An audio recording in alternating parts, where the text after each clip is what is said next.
Remember those 2 weeks in March when the words "enough is enough" dominated the headlines, and over 100,000 Australians turned out across the nation to protest misogyny and sexual violence? And remember when Prime Minister Scott Morrison needed his wife Jen to tell him that rape was bad? But he forgot to ask her if he should say that protesters were lucky to have not been shot. We wondered what had changed since in regards to our misogynistic government. Aside from the announcement of a Women's Safety Summit, now delayed until September. Because, priorities. Let's start with Christian Porter. Porter's childhood expectation that he would one day be Prime Minister received a, we hope, fatal blow when he was accused of raping a young debating team colleague when he was 17. An accusation that he vehemently denies. Well, Christian Porter is no longer Attorney General, the highest law officer in the land. He was demoted to the role of Minister for Science and Industry after the allegations surfaced. That was until early August, when he was temporarily promoted to acting leader of the House of Representatives, despite Darren Chester being Deputy Leader of the House. Then we have Alan Tudge, currently Minister for Education and Youth, but previously Minister for Cities and Infrastructure, who helped Scott Morrison rort the $660 million Urban Congestion Fund. In an explosive Four Corners documentary last year, Tudge's former advisor Rachel Miller said he was a bully who left her in tears. Her job was made redundant, but Tudge still holds his lofty cabinet position. Linda Reynolds was Defence Minister when it was revealed she mishandled the alleged rape of Brittany Higgins in her office in 2019. She called Ms Higgins a lying cow and was forced to settle a defamation suit out of court. Scott Morrison publicly rebuked Reynolds for not telling him of the alleged assault. She was demoted to Minister for Government Services and the NDIS.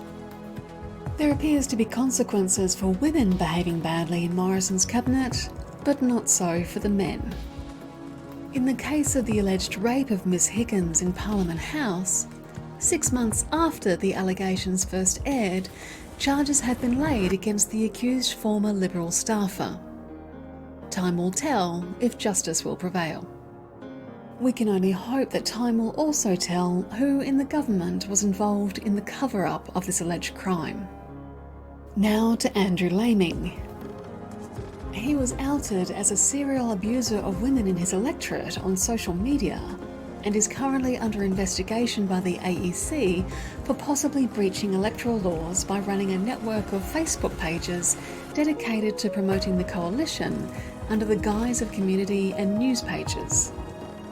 Despite this, the government fought to keep Laming on as the chair of the Parliamentary Standing Committee on Employment, Education and Training, because being revealed as a dodgy misogynist unfit to recontest his seat in the next election should not be grounds for being stripped of a cushy parliamentary pay packet on top of his generous backbencher's salary. Laming has been replaced as the candidate in his super safe seat of Balmain by, and you are not going to believe this, another man revealed to be something of a misogynist. Henry Pike was the only man in a field of 5 contesting the Bowman pre-selection.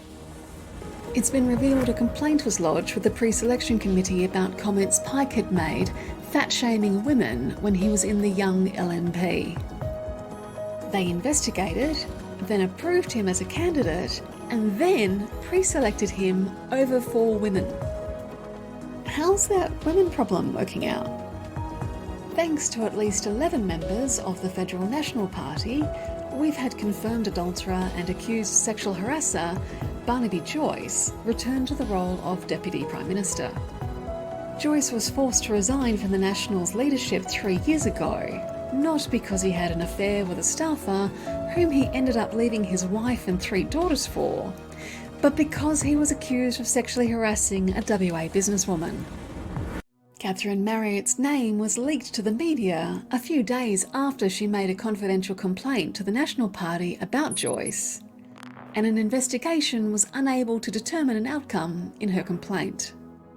which means the Deputy Prime Minister is subject to unresolved allegations of sexual harassment, just as the Science and Industry Minister is subject to an unresolved accusation of historical rape. In July, former Liberal MP Julia Banks revealed that in the aftermath of the leadership spill that made him Prime Minister, Morrison tried to buy her silence and get her out of the country as an envoy to the UN. When she refused, he backgrounded against her to create the impression she was weak or hysterical before she publicly announced she would not contest the 2019 election due to the bullying and sexism she had endured from her own party colleagues. Julie Bishop exited Parliament at the same time. Despite being more electorally popular than rivals Peter Dutton and Scott Morrison, she didn't stand a chance of being elected leader of the Liberal Party in 2018.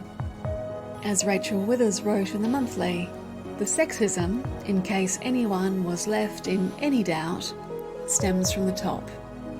We're not in any doubt at all. Protesting in March sent a strong message to this government that we see their misogyny. Voting them out will ensure they cannot ignore that message.